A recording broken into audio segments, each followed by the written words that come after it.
You can see more insights to it that really you can't get on Facebook or TikTok unless you click 5 times in, and even then it's not great, where you're seeing the video retention, the drop-off rates, where people are actually clicking.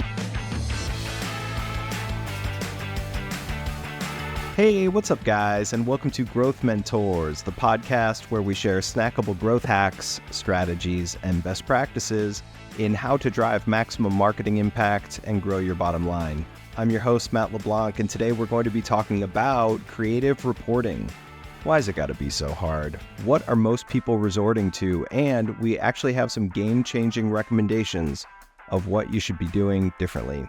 So here to talk us through it is the Managing Director of Data and Analytics at Jump 450, Tom Murray. Tom, let's get right into it. Why does creative reporting have to be so hard? Well, creative reporting is the bane of pretty much everyone's existence, I would say. I'll blame the platforms, the ad platforms for this, but everyone wants visual creative reporting because creative in itself is very visual, right? Think of a Facebook ad, Twitter ad, Pinterest ad. It's usually an image or a video, copy and headlines, call to action buttons. It's a very visual format other than, say, a search ad.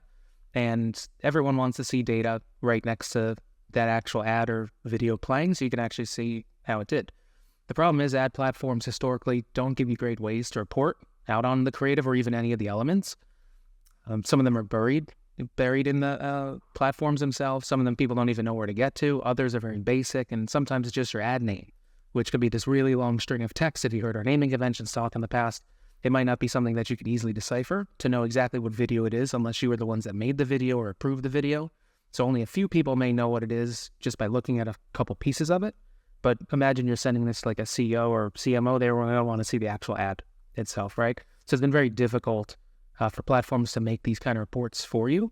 And then finally, if you try and take it to like the next step to make it more techy, if you use like an API, application programming interface, that the ad platforms have on the creative side, they're not great either. They can give you a lot of raw data, but they're not going to give you the visual data either. So it's just been very difficult to make quick automated solutions that are what the clients or the brands want, which are very visual reports. Right. So what are most people resorting to under these circumstances? So I can tell you what I did 12 years ago, and I can tell you what we still do today because it's very similar, which is screenshots. Most people are just doing screenshot decks, and they're literally having, media buyers or the creative team, or some people use virtual assistants, whoever it is literally going into platforms, taking screenshots of the ad itself, finding the metrics, pasting them into like a format on a deck where it's like 3 images or 3 screenshots with how much spent and what the CPA or the return was. But if it's a video ad, usually it's just a screenshot of the video ad and it's not actually playable.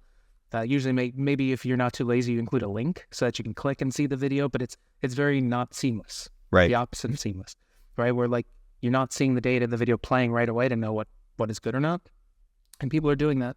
And not only are people doing that, some of your best media buyers might be spending time doing this because somebody wants to see a report in this very specific fashion, which is a complete waste of time. It's very arduous for whoever's pulling this, but it's also very arduous for anyone to actually analyze it because it's not the best kind of report. You're only limited to a couple metrics. You're not really seeing anything with interactive filters, so you're really just seeing like an aggregate view, which could be biased depending on how you're pulling the data. So most people resort to those screenshot decks, but no one really likes doing them. No one really likes viewing them. I don't even know if clients look at them, to be honest.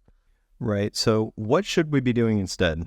So I've tried to build a reporting tool that could have all the creatives in there, but like I said, the APIs are not that great unless you have a lot of resources on the engineering side. And when I say a lot of resources, I mean like 20, 30, 50 people building out kind of reporting tools. And I came across a tool a couple of years ago, and we still use it now at Jump, called Motion, which is a very cost-effective but elegant solution that kind of does everything that I wish that I could build on the reporting side when it comes to creative reporting. So ideally, you use a tool, third-party tool. It's okay to use tools to make it better, just like people use AI to augment. It's not going to replace, but you can use it to augment what you're already doing and maybe replace some of those lower-value tasks like pulling screenshots. And so can you break down like a little bit, like maybe highlight some features? I guess we're using Motion. It seems like there are like several products that kind of do similar things here, but what are some of the highlights that we're really getting from these tools? So Motion's great for an agency because we can plug in as many accounts as you want into one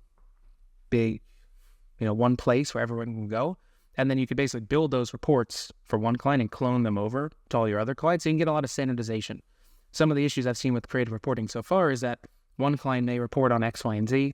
another client reports on A, B, and C. So you're always talking different languages depending on who you're talking to.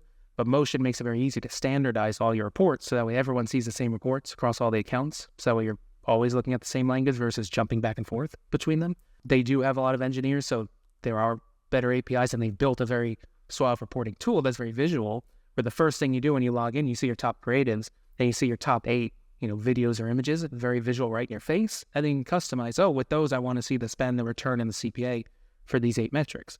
Of course, they have tables and graphs too, which you always want to see for trends, but it is very visual, which is very helpful for the creative team, because oftentimes you don't get a good feedback loop between the creative team and the media team, because again, the media buyer might pull some screenshots, or the creative team may not even know where the ads are running or how they're named. This takes all of that out because it starts with the images and the graphics first. So you don't care what it's named. You just want to, how did this video do? How much spend did I have on this ad? What's the return on this ad versus this ad? Right, so it makes it very easy to be able to see everything right away. Like I said, very pre-built reports, but then you can customize all the reports. And you can share all those reports too. Since it is a software tool, usually there's license issues, like, who can get a license, who can log in. There's no issue here. You can share viewable reports to clients very easily. Just, 2 clicks and you could send them the exact report you're looking at without any issues. So that makes it nice and easy. Clients love it so far. I wish we used this sooner, honestly. Any other benefits of Motion? Or also, I guess I just want to clarify, like, we do not work for Motion. There's no paid, like, we're just a fan of the tool, which is why we're kind of talking through it. But yeah, anything else that's sort of notable? Yeah, we are very tech agnostic. We've been saying that since I started Jump in 2017. I use any tool that's good. We're not getting paid for that for sure. But like I said, the reports are very visual. The videos literally play inside of Motion right for you. You can download them out. You can see more insights to it that really you can't get on Facebook or TikTok unless you click 5 times in, and even then it's not great, where you're seeing the video retention, the drop-off rates, where people are actually clicking. That's more for TikTok versus Facebook, but you can literally see at what points are people dropping off in the videos. You can see the spend on the ads by placements. You can see way deeper metrics in a much more suave system than, say, Facebook Ads Manager, which if you try and pull too much data in there, for example, it'll break. But in Motion, I haven't had any issues with it handling lots of data, especially over a lot of different time frames. I also like that they have their own special scores. So it's like hook score, click score, convert score, which kind of just distills it down to say, hey, I'm going to take these certain metrics that correlate well to high click-throughs, not just click-through rate, but a few metrics combined, and then it actually compares your ads against each other. So you can say, hey, this ad has 100, this one's a 90, this one's a 40. And that makes it easy for a creative team, because not all the creative team members are data experts, right? A lot of creative people just like to be able to create, and they don't know anything about the numbers. Some of the media buyers only know the numbers, and they're not really creative. I'm a data guy, so I lean more towards the number side of things, but there are some people that blur the lines between both. But having a very simple score to rank things, say, hey, this is 100, this is a 90, this is a 40, could easily tell you and easily tell the creative team, these are my best ads, these are not the great ads to iterate on, or sometimes you can use them in conjunction. So for example, something might have a really good convert score, but a terrible hook score. So the people that you are hooking are converting. So the content's really good, but the beginning needs to change because no one's staying on. So then you could use them kind of in conjunction without having to look at, like, what's my thumb stop rate, what's my hold rate, what's my hook rate, all these metrics in singularity, where instead it just kind of combines it to one, which makes it a little easier for some people to understand. It makes it less data overload, and it makes it more welcoming versus, hey, here's a whole dashboard with 30 columns, which is sometimes what we try and give people, but that's too much. But everyone can understand a score from 0 to 100. So it makes it nice and easy. And that just makes the feedback loop easier between the media team and the creative team, and then also the agency and the client, because everyone can speak very similar languages. Everyone can see the data very quickly. You can share the report. You can easily screen share it on your meetings where you're just going through it very easily, and it's just a very soft tool. That's great. Yeah, a lot of the stuff that you're describing here really, it seems like it's probably just like minimizing a lot of the conversations that we were having previously. I know that, as a creative director, I was having a lot of these conversations with the media buyers directly to sort of, see what was performing, what wasn't performing, what we need to iterate on to kind of keep that creative feedback loop going. But so it sounds like what you're saying is that even though we do need to pay for these third-party tools, they're more approachable, more user-friendly.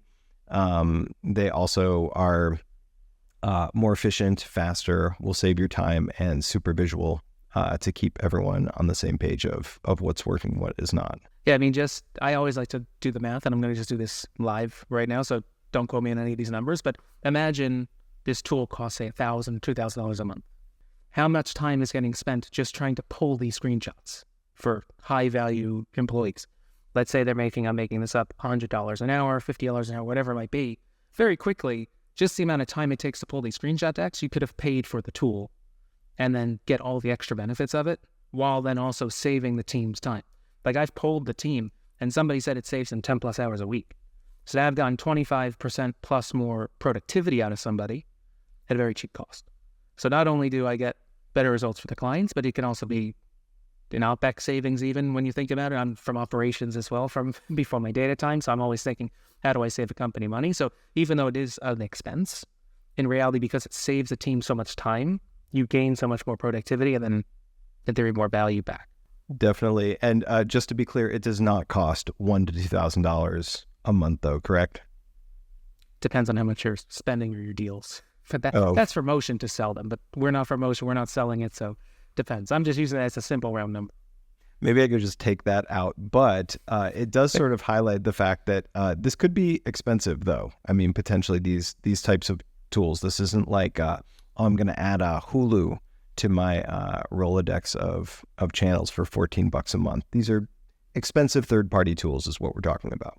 I'd say no, I wouldn't call them expensive, especially if you're spending $200,000, $300,000, $400,000, $500,000 a month. In the grand scheme of things, you're talking about 0.1%, 0.2% of your spend, which most ad tools, at least on the Facebook side, will usually charge you 1%, 2%, or 5% of your spend. So from that perspective of like the tech ad space, it's actually pretty cheap when you think about it. Tom, any other, competitors to Motion that we're aware of? Or I know that this one was kind of the one that rose to the top. I know that you got pretty passionate about it quickly and have implemented it here, but not aware of any competitive tools. Not to this level. They've been building kind of quietly for the past 4 or 5 years or so, but they're really big in the D2C space. A lot of the bigger brands of the world may not even know about Motion yet, and I hope they will. But I haven't seen anything come close to it. There's a lot of tools that have like creative reporting. There's a tool called like Magic X that also does some media buying things, but not to the level of this level of creative reporting, right? Something I always like to say is like, I'd rather have 5 experts on my team than a few people that can do 5 things well, right? Same thing with this. Instead of having a tool that say they can do creative reporting and also media buying and maybe some AI creative optimization, let's say. Sure. I'd rather have Motion because it's a best-in-class expert tool for just what it does, right? Yep. Like I prefer to have tools like that. So there probably are some other ones that do creative reporting, but not to this level. Absolutely. So just to kind of circle back on our pain points here, creative reporting can be really time-consuming and inefficient for internal teams to have to be going in and manually pulling all that data. And it also is real lackluster in terms of, visual representations of, the ads that are corresponding with the data that we're seeing. So a lot of teams are using screenshots and lots of conversations to try to get on the same page about this. We found this tool and it's helping a lot really quickly. Tom, is there anything that you wanted to leave us with here? I'll just say it became instantly loved pretty much by anyone that's used it, from both our teams and also to clients as well, because now they're seeing things in a visual way that they really haven't seen before. Sure, they've seen screenshots, but they've never seen it so quick and easy. Because one thing I didn't mention before even is you can also export things out of Motion. They've made it, they know that people make screenshot decks. So they've made it very easy to export out the data plus the video itself that you can then paste into your screenshot deck. So you can still do the deck, but you're not actually taking the screenshot. You're not downloading the video and popping it in. You can actually do it much, much faster, keep your same format you're kind of used to, but by still using their tool. Excellent. Tom, thank you so much. This has been Tom Murray, the Managing Director of Data and Analytics at Jump 450. And if you are listening and you are interested in exploding your own digital growth, you can get in touch with Jump 450 in the link below in the description. That is www.jump450.com. And don't forget to subscribe for more weekly episodes. We'll see you next time.